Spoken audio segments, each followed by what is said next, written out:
as you've been told also, is a world's anti-corruption day.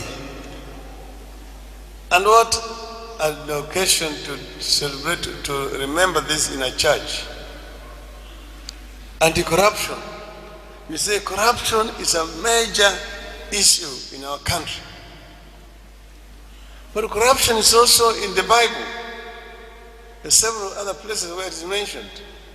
I was talking to somebody there, and I reminded him about the book of in the Acts of Apostles, the story of Ananias and his wife, who sold a property and retained some money that were not supposed to retain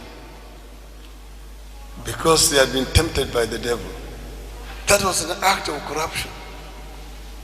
Corruption is all over the place in this country, and corruption diverts a lot of resources meant for development in our country into private people's pockets.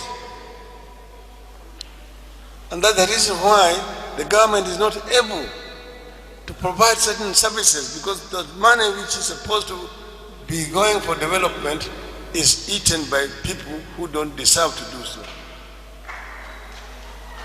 So this is an issue that we must address effectively as a country. And the church should be leading. As things stand now, church itself is a culprit.